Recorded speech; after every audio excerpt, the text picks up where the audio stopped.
मुख्यमंत्री तीर्थदर्शन योजना आणि शिवभोजन थाळी या दोन महाराष्ट्रात खूप पॉप्युलर झालेल्या हे येतात. शिवभोजन थाळी त्यातलं मला वाटतं खूपच पॉप्युलर झालं होतं, लोकांपर्यंत पोहोचलो.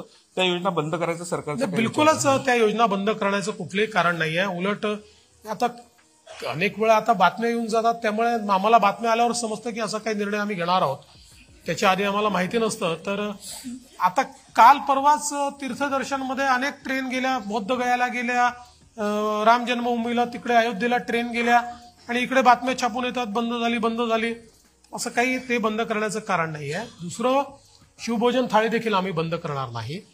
त्यामुळे या दोन्ही योजना बंद झाल्या वगैरे ही चुकीची माहिती आहे. आम्ही चालवणार आहोत.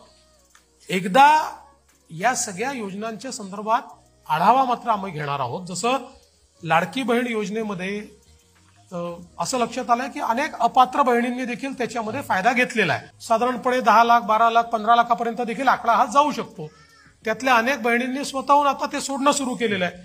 आम्ही जे अपात्र आहे त्यांना मात्र आम्ही आता यापुढे देणार नाही. कारण अल्टिमेटली आम्ही सीएजीला अँसरेबल आहोत. एखादी योजना तुम्ही तयार केली आणि त्या योजनेच्या निकषाच्या बाहेर जाऊन जेव्हा तुम्ही पैसे देता ते सीएजी तुम्हाला हिशोब विचारतं आणि त्याचं तुम्हाला उत्तर द्यावं लागतं की का दिले तुम्ही. तर तशा प्रकारे होऊ नये म्हणून जे इनएलिजिबल आहेत त्यांना आम्ही त्यातनं कमी करू. पण त्यांनी आतापर्यंत जो काही घेतलेला पैसा तो काही आम्ही परत मागणार नाही. तो पैसा हा त्यांच्याचकडे राहील.